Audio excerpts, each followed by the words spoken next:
Hello everyone, नमस्कार। कैसे हैं? स्वागत करती हूँ आपका आपके यूट्यूब चैनल एम सिलेक्शन में। और मेरा नाम जैसा कि आप लोग जानते ही होंगे, मेरा नाम प्रतिभा है।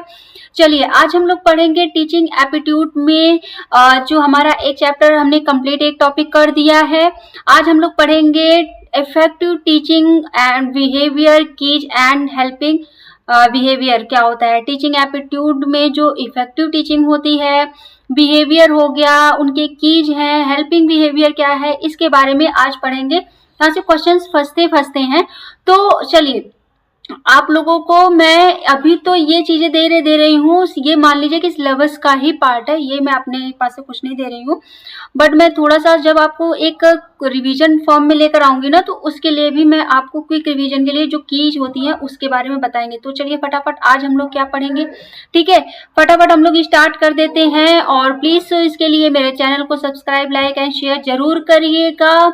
और क्योंकि आपका सहयोग ही हमारे लिए बहुत बहुत इम्पोर्टेंस है। और मैं ये भी आशा करूंगी कि आप लोग, अगर आपको मेरी टीचिंग पसंद आ रही है तो प्लीज़ मुझे बताइएगा। और अगर नहीं आ रही है या कोई प्रॉब्लम्स है या मुझे और भी सुधार की ज़रूरत है, तो इसके बारे में भी ज़रूर मुझे कमेंट सेक्शन में बताइएगा कि ठीक है। क्योंकि कहते हैं ना कि हमेशा अगर आप हमेशा इंसान को क्या करना चाहिए, सीखते रहना चाहिए, ठीक है। इंसान अपनी गलतियों से ही सीखता है, लेकिन उस गलती को बताने वाला भी कोई होना चाहिए। तो प्लीज़ मुझे ज़रूर बताइएगा। और आज हम चलते हैं, प्रभावी टीचिंग शिक्षण हमारे क्या होते हैं, ठीक है। इफेक्टिव हमारी टीचिंग क्या होती है, इसके बारे में हम पढ़ेंगे। चलिए, ये कुछ हमारी डेफिनेशन है, इसके बारे में हम पढ़ लेते हैं। क्योंकि डेफिनेशन मीनिंग जो होती है ना, उसको तो हमें एग्जैक्ट वैसे ही लेना होता है, तो मैंने यहाँ पर वैसे लिया है। चलिए आइए स्टार्ट करते हैं। क्या है हमारा प्रभावी शिक्षण? प्रभावी शिक्षण से आशय उस ज्ञान, रणनीतियों, प्रक्रियाओं और व्यवहारों से है जो छात्रों को उत्कृष्ट अधिगम परिणाम यानी कि लर्निंग आउटकम प्रदान करते हैं। समझ में आ गया? चलिए अब हम बात कर लेते हैं यहाँ पर जो है effective teaching refers to the knowledge, strategies, process and behavior that contribute to positive learning outcome for student। यानी कि जो प्रभावी शिक्षण होता है वो क्या होता है कि एक ऐसे शिक्षण से होता है, ऐसी टीचिंग से होता है जिसमें जो उनका ज्ञान होता है, यानी कि नॉलेज होनी चाहिए, स्ट्रैटेजी होनी चाहिए, जो प्रोसेस है वो बताना चाहिए, वो एक, और जो एक कहते हैं ना बिहेवियर आपका बताता है, एक टीचर के अंदर क्या ऐसी चीजें होनी चाहिए, ये सारी प्रोसेस होने चाहिए जिससे जो बच्चों को आप सिखा पा रहे हैं, ठीक है, जो बच्चों को आप सिखा पा रहे हैं उसका आउटकम जरूर, यानी कि वो जो चीजें आप सिखाना बच्चों को चाह रहे हैं वो चीजें बच्चों को समझ में आ जाए। इसी का ही है क्या कि लर्निंग आउटकम प्रदान करते हैं, यानी कि जो आप बच्चों को पढ़ा रहे हैं क्या वो बच्चों के दिमाग में बैठ रहा है, बच्चों को चीजें समझ में आ रही है कि नहीं आ रही है, ठीक है, उसका बच्चों के ऊपर क्या असर पड़ रहा है। ये सारी चीजें क्या होती हैं, हमारी प्रभावी शिक्षण यानी कि इफेक्टिव टीचिंग का पार्ट होती हैं, ठीक है। ये एक शिक्षक के अंदर ये सारी गुण होने चाहिए जिससे वो बच्चों के अंदर क्यूरियोसिटी, जिज्ञासा और एक्टिवनेस, ये सारी चीजें क्या है बच्चों के अंदर जगा सके, उन्हें सीखने के लिए उन्हें उत्साहित कर सके। तो ये सारे हमारे एक शिक्षक के अंदर ये सारे गुण होने चाहिए, ठीक है। चलिए अब हम बात कर लेते हैं यहाँ पर इनके कुछ। अच्छा, इसमें क्या है कि शिक्षक के मतलब दो प्रकार के इनके व्यवहार हैं। एक मुख्य व्यवहार होता है, एक सहायक यानी मददगार व्यवहार होता है। मुख्य व्यवहार क्या है, जो आप ज्ञान प्रदान कर रहे हैं, जो आप बच्चों के साथ बिहेव कर रहे हैं, कहते हैं ना कि जो चीजें आप सिखाएंगे वही बच्चा सीखेगा, ठीक है। ये चीजें हो गई। सहायक में क्या होगी, जैसे मान लीजिए वो कुछ बोलना चाह रहा है, पार्टिसिपेट करना चाह रहा है, कुछ भी कर रहा है, तो उसमें आप क्या कर रहे हैं, बच्चों को हेल्प कर रहे हैं। हाँ, ये सारी चीजें होती हैं। चलिए अब हम बात कर लेते हैं यहाँ पर 5 keys behaviour of effective learning, यानी कि जो इफेक्टिव जो हमारा प्रभावी शिक्षण है उसके जो है बिहेवियर, यानी कि जो भी हमारी एक जो पॉइंट है वो क्या क्या है, हम यहाँ पर देख लेते हैं कि एक शिक्षक के अंदर क्या क्या चीजें होनी चाहिए। ठीक है, यहाँ पर नंबर 1 पे आ जाता है लेसन क्लियरिटी, यानी कि पाठ की स्पष्टता। जो भी आप लेसन, अब यहाँ पर एक चीज देख लीजिए, मैं पीपीटी तो आप लोगों के लिए लेकर आई हूँ। क्यों लेकर आई हूँ, इसका रीजन है मैं केवल इस जो कीज है ना उसको एक्सप्लेन करूंगी। कहीं कहीं लगेगा मुझे पढ़ने की जरूरत है तो ही मैं पढ़ूंगी, अदरवाइज मैं आप की को समझने की कोशिश करिए। एक्सप्लेन तो आप खुद कर लेंगे, लेकिन यहाँ पर उस वर्ड को, अब जैसे यहाँ पर लिखा है लेसन क्लियरिटी एंड हिंदी में क्या है, पाठ की स्पष्टता। मान लीजिए आप एक शिक्षक है, हर कोई भी चीज आप करती हैं, चाहे आप उसे पढ़ रहे हैं या फिर कुछ भी आप पढ़ा रहे हैं, मतलब पढ़ाने की कोशिश कर रहे हैं, जो भी है वो एक बार अपने ऊपर, मान लीजिए जैसे रीजनिंग है, रीजनिंग में आपका एक चैप्टर है ब्लड रिलेशन। ब्लड रिलेशन को आप कैसे समझेंगे, उसको ना हमेशा अपने ऊपर अप्लाई करके देखिए। जैसे वो कहते हैं ना कि एक व्यक्ति को दिखाते हुए बोला कि ये मेरी माता की, चाची की, फलाना ढिकाना की ये लगती हैं, ऐसे बोलते हैं ना, उस चीज को आप अपने ऊपर अप्लाई करके देखिए, आपके सारे रिलेशन क्लियर हो जाएंगे। ठीक है, इसी तरीके से जैसे मान लीजिए कि आप शिक्षक हैं, मैं टीचर हूं, तो यहाँ पर लिखा है लेसन क्लियरिटी, तो मैं क्या करना चाहूंगी, सिंपल सी बात है, मैं ऐसा लेसन अपने बात को, जो भी मैं एक्सप्लेन कर रही हूँ, जो भी कॉन्सेप्ट एक्सप्लेन कर रही हूँ, उसको क्या करूंगी, क्लियर रखूंगी। ठीक है, और यहाँ पर स्टेप बाय स्टेप उस चीज को सिखाने की कोशिश करूंगी। ठीक है, उस चीज को क्या करूंगी, स्टेप बाय स्टेप क्या करूंगी, कोशिश करूंगी उसको कि वो पार्ट जो है वो क्लियर हो सके। ठीक है, एंड यहाँ पर जो मैं लैंग्वेज यूज करूंगी वो मैं क्या करूंगी, सिंपल लैंग्वेज यूज करूंगी। क्या करूंगी, सिंपल लैंग्वेज हम यहाँ पर यूज करेंगे। ठीक है, तो ये हमारा क्या होगा, लेसन क्लियरिटी हो गई। क्योंकि बच्चा क्या होता है ना, उस समय अबोध होता है, उस समय जो भी बच्चे को आप पढ़ाएंगे वही बच्चा समझ सकता है, वही चीजें क्या है उसके दिमाग में बैठेंगी। इसीलिए हमेशा सिंपल लैंग्वेज रखें, और जो आप लेसन, जो भी टॉपिक आप ले जा रहे हैं वो क्लियरिटी रखें। ठीक है, जिससे क्या होगा, बच्चों के जो वो एक तरीके से इमेजिनेशन करते हैं, उस चीज को सीन क्रिएट कर लेते हैं कि अच्छा ये चीजें ऐसी हुई हैं, तो वो सारी चीजें क्लियर रखेंगे, तभी बच्चा क्या है सीख पाएगा। एक स्टूडेंट, यहाँ पर बच्चे की बात मैं अगर बार बार यहाँ पर बोलती हूँ तो मान लीजिए वो लर्नर है या स्टूडेंट है। ठीक है, जैसे अब मैंने यहाँ पर स्टूडेंट बोल दिया, लर्नर बोलते तो सर, लेकिन यहाँ पर मैं क्या कर रही हूँ, सिंपल हमेशा बार बार बच्चा बोल रही हूँ, बच्चों को चीजें सिखा। ये एक टीचर की क्या होती है, सबसे मेन पॉइंट होता है लेसन क्लियरिटी। अब हम बात कर लेते हैं यहाँ पर इंस्ट्रक्शनल वैरायटीज होती हैं, शिक्षक में विविधता होनी चाहिए शिक्षण में। ठीक है, जो आप टीचिंग जो करना चाह रहे हैं, जो भी आप पढ़ाना चाह रहे हैं, उसमें बहुत सारी वैरायटीज लेकर जाइए। वैरायटी इन द सेंस कि आप जैसे मान लीजिए एक टॉपिक लेकर गए, उस टॉपिक के बहुत सारे एक्सप्लेनेशन लेकर जाइए। ठीक है, उसको अलग अलग मेथड से आप बताइए। उसमें क्या है कि आप इमेजिनेशन के थ्रू, यानी कि पीपीटी वर्क आप यूज करिए। ठीक है, स्मार्ट क्लासेस दिखाइए, बोर्ड पे दिखाइए, लिख कर पढ़ाइए। मतलब ये सारी चीजें क्या होती हैं, बहुत सारी वैरायटीज हो जाती हैं। एक बच्चे को, मतलब एक बच्चों को क्या है समझाने के लिए एक टीचर के पास ये सारी चीजें होने चाहिए। ठीक है, आप टेक्निकल, जैसे आप पीपीटी ले जा रहे हैं या फिर आप गूगल से सर्च कर रहे हैं, स्मार्ट बोर्ड यूज कर रहे हैं, तो ये क्या है, टेक्निक्स, मेंटेनेंस, ये सारी चीजें क्या, जिससे बच्चों का क्या है इंटरेस्ट है वो बढ़ेगा। आपके जो भी कॉन्सेप्ट आप लेकर जा रहे हैं, जो भी सब्जेक्ट आप पढ़ा रहे हैं, उसको समझने में, उसको बहुत अच्छे से वो बच्चा पार्टिसिपेट करेगा और उस चीज को समझने की कोशिश करेगा। Got it. चलिए, अब हम यहाँ पे बात कर लेते हैं टीचर टास्क ओरिएंटेशन। ठीक है, कार्य उन्मुखता। इसमें क्या है कि जो पाठ उद्देश्यों पर केंद्रित रहना, कार्य को प्रभावी ढंग से पूरा करना। इट मीन्स कि जो भी जो आपको एक कहते ना कि ठीक है, एक जो भी आप यहाँ पर टास्क ले जा रहे हैं, ठीक है, जो भी टास्क आप ले जा रहे हैं, वो चीजें आप उस चीज को कितने अच्छे से पूरे कर रहे हैं, वो बच्चा कितने अच्छे से चीजें समझ पा रहा है कि नहीं पा रहा है। आप जो भी चीजें बच्चों को समझा रहे हैं, क्या वो बच्चा समझ पा रहा है, जो भी आप होमवर्क दे रहे हैं, बच्चा उस चीज को सही से कर पा रहा है कि नहीं पा रहा है। ये सारी चीजें क्या है, एक टीचर को उसके अंदर होता है कि जो भी टास्क आप दे रहे हैं वो किस टाइप का है, टफ है या एकदम ही लो है, ये सारी चीजें आपको देखनी होती हैं। ठीक है, और उसको सही मतलब समय से, और मान लीजिए आपका है कि आप ने आपका सिलेबस हो गया कि आपने 4 महीने का सिलेबस दिया है कि इस 4 महीने में हम ये चीजें कवर करा देंगे, वेरी गुड। आप उसको खींच के ले जा रहे हैं, या फिर आप उसको इतनी स्पीड में उसने पढ़ा दिया कि अब बच्चों को समझ में नहीं आ रहा। आपने जो बच्चों को होमवर्क दिया, जो भी आपने असाइनमेंट दिया, जो भी आप बच्चों को दे रहे हैं, वो चीजें वो नहीं कर पा रहे हैं। तो ये सारी चीजें भी देखना होता है कि आपका जो सिलेबस है, जो भी आप पढ़ा रहे हैं, जो भी टॉपिक चीजें कर रहे हैं, वो टाइमली पूरा हो और उसको अच्छे तरीके से आप मॉनिटर कर सके, उसको अच्छे तरीके से पूरा कराने की कोशिश करें। ठीक है, ये होता है टीचर टास्क।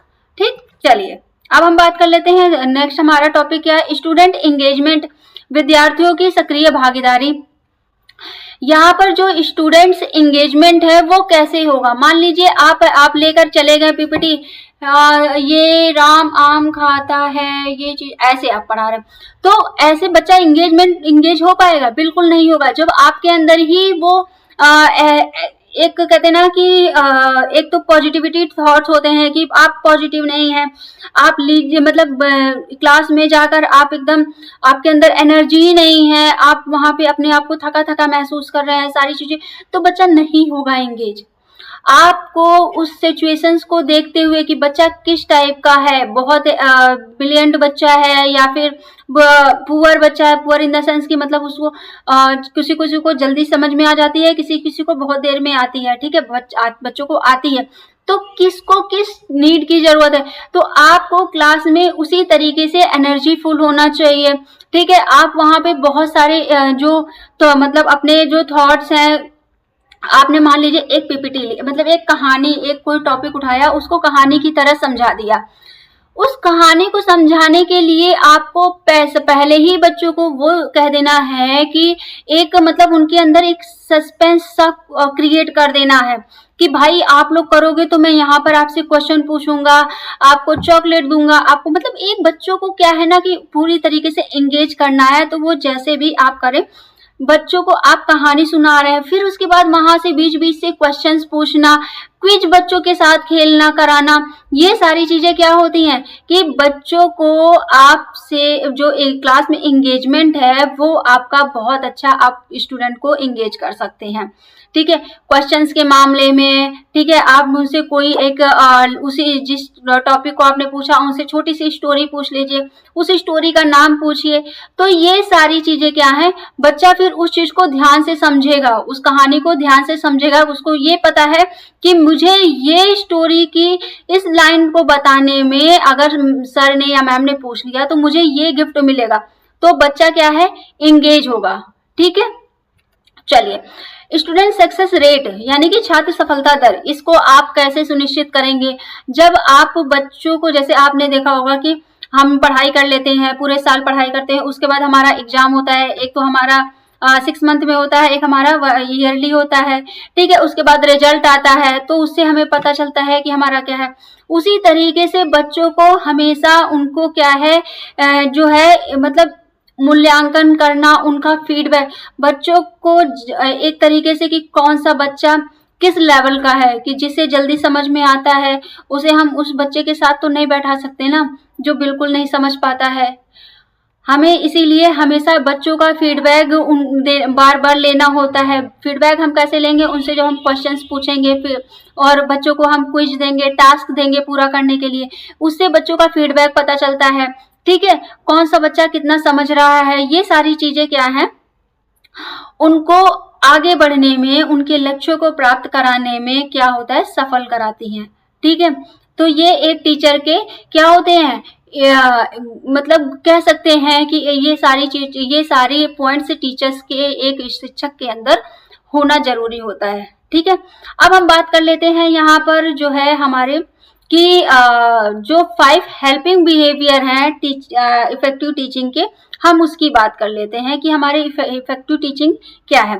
चलिए अब यहाँ पे देख लेते हैं। Using student ideas and contribution, छात्रों के विचारों और योगदानों का उपयोग करना। आपने जैसे मान लीजिए कि आपने कहा कि चलो आज हम एक काम करते हैं, हम क्विज पढ़ते हैं, या फिर एक टॉपिक ले लिया, उस पे हमने बच्चों से ये कहा कि एक काम करते हैं, आज यहाँ पर देखते हैं कि किस टाइप के हमारे अपने अपने आप थॉट्स दीजिए कि इस चीज को हम कैसे और अच्छा कर सकते हैं। तो बच्चा उसको जितना उसकी क्षमता होती है उस तरीके से वो आइडियाज देता है। उस आइडियाज को क्या करना होता है, आपको एक्सेप्ट भी करना होता है। और जहां लगता है कि आप बच्चों की आइडियाज लीजिए, उन्हें उसके लिए आप क्या है, उनको उनकी सराहना करिए, ठीक है। उनको एक पॉजिटिव वे में उनका क्या है, उनका जो भी वो दिए हैं उसका उपयोग करिए। तो बच्चा क्या है ना, और ज्यादा वो लोग अब पार्टिसिपेट करेंगे चीजों को और अच्छे तरीके से एक्सप्लेन करने की, ठीक है। तो यही होता है कि जैसे मान लीजिए कि कोई फंक्शन हो रहा है, उसमें बच्चों को पार्टिसिपेट करिए। कोई एक्टिविटीज आप करा रहे हैं, उसमें पार्टिसिपेट बच्चों को करने के लिए कहें। जब वहां पे आप वो क्वेश्चंस आप पूछते हैं, उसको अब इम्प्लीमेंट करिए। तो जब आप इम्प्लीमेंट करेंगे ना, तब बच्चा क्या करेगा, अच्छा नेक्स्ट टाइम मेरे से और अच्छा से पूछा जाएगा, तो मुझे क्या है, मुझे तो इसके लिए प्रिपेयर होना है। तो बच्चा क्या होगा, और अच्छे अच्छे आइडियाज भी क्रिएट कर सकते हैं, ठीक है। तो ये चीजें होती हैं जो हमारे इफेक्टिव जो हमारी टीचिंग है उसमें हेल्प करती हैं, ठीक है। फिर यहाँ पर क्या होगा, संरचना करना, ठीक है। अब यहाँ पर क्या है, शिक्षक को आने वाले पाठ का व्यक्तिगत खाका देना चाहिए, ठीक है। उसके बाद क्या है, और जो पढ़ाया गया है उसका सारांश प्रस्तुत करना चाहिए। खाका इन द सेंस कि एक आपको पूरी एक मतलब क्या कहते हैं इसकी एक मोटा मोटा जो आपका विवरण होता है, एक आउटकम होता है, एक आउटलाइन जो होती है वो पूरे तरीके से तैयार कर लेना होता है। जो भी आपने पढ़ाया है, उसको आपने क्या क्या पढ़ाया है वो पूरा एक आप करके, जैसे मान लीजिए हमने पूरा एक टॉपिक पढ़ा दिया, उस टॉपिक को लास्ट में हम क्या करते हैं, कंक्लूज कर देते हैं, ठीक है। तो वो सारी चीजें भी क्या करना होता है, प्रस्तुत करना होता है, ठीक है। अब यहाँ पर हम बात कर लेते हैं प्रश्न पूछना। जैसे यही आ गया कि आप कोई एक्टिविटीज करा रहे हैं, वहां पे क्विज भी करके आप बच्चों को मोटिवेट कर सकते हैं, बच्चों से हेल्प ले सकते हैं प्रश्न पूछने, जिससे बच्चों को क्या है, उनकी जो माइंड है वो डेवलप होगा, ठीक है। यहाँ पर ये सारी चीजें हो सकती हैं। फिर यहाँ पर आ गया गहराई से पूछताछ करना। आपने अभी जैसे मैंने आपको ये चीजें पहले ही बता दी है कि छात्रों को अपनी प्रतिक्रियाओं को विस्तार से बताने या स्पष्ट करने के लिए प्रेरित करना। आपने पूरी लाइन बता दी, आपने पूरा टॉपिक आपने कवर करा दिया। फिर उसके बाद आप जब कोई मतलब कोई भी आप एक्टिविटीज करा रहे हैं, उसमें उस बच्चे को उस चीज की स्टोरी पूछिए, उस चीज का। तो वो बच्चा क्या है कि पूरी गहराई से पूरी मतलब उसका जितना वो उसने अचीव किया होगा वो सारी चीजें वो बताएगा, ठीक है। तो उससे उसका क्या है, उसका विकास ही तो हो रहा है। ये सारी चीजें होती हैं, ठीक है। टीचर अफेक्ट हो गया। अब यहाँ पर क्या है, शिक्षक का भाव व्यवहार क्या है। शिक्षक का उत्साह, मित्रता पूर्ण व्यवहार और छात्रों के प्रति सकारात्मक दृष्टिकोण। यहाँ पर जो एक टीचर है उसको किस तरीके से अपना व्यवहार जो है, अपना बिहेवियर किस तरीके से बच्चों के साथ रखना है, ठीक है। और अगर कोई बच्चा अच्छा काम कर रहा है या तो उसकी सराहना भी करना चाहिए, उसे हमेशा सकारात्मक रहना चाहिए। ये भी नहीं है कि जो अच्छा बच्चा है उसी भर को आप फोकस करें, नहीं। आपको नहीं, जो बच्चा थोड़ा कम सोचता है उसको भी आपको लेके चलना है। अगर उसने छोटी भी चीज की है उसकी भी आप सराहना करिए, तो वो बच्चा और मोटिवेट होकर और अच्छा करने की सोचेगा। उसको उस बच्चे के साथ कंपेयर ना करके उसको उसके साथ लाने की कोशिश करिए। तो फिर ये पता चलेगा कि हाँ वो बच्चा उसको उस पे आप कितना मेहनत कर रहे हैं। आपको करना होगा, आपको मतलब हर एक चीज का मतलब उनके अंदर ना वो एक उत्साह, मतलब एक क्यूरियोसिटी जगाना होगा कि बच्चों मतलब स्टूडेंट को के अंदर कि आप ये चीजें कर सकते हैं। जैसे ही आप ये चीजें बोलेंगे ना, भले बच्चा ना कर पाए लेकिन वो अपना 100% प्रयास करता है। तो ये मोटिवेशन भी लाना जरूरी होता है। तो आई होप आपको ये जो हमारा इफेक्टिव टीचिंग का जो बिहेवियर रहा है वो आपको समझ में आया होगा। ठीक है, अब मैं नेक्स्ट टॉपिक के साथ आप लोगों के साथ प्रेजेंट होंगी, तो प्लीज मेरे चैनल को सब्सक्राइब, लाइक, शेयर जरूर करिएगा। और मैं फिर से आपको एक बार कह रही हूँ कि अगर आपको लगता है कि मेरे टीचिंग में मेथड में और भी सुधार की जरूरत है, तो प्लीज मुझे कमेंट सेक्शन में जरूर बताइएगा। मैं उस पे भी मतलब अपने अंदर उस चीज को भी एड ऑन करूंगी और उसको अप्लाई करूंगी, ताकि मैं और बेटर आप लोगों को चीजें समझा सकूं। ठीक है, आज के लिए इतना ही रखते हैं। Thank you so much, bye bye, take care, Jai Hind.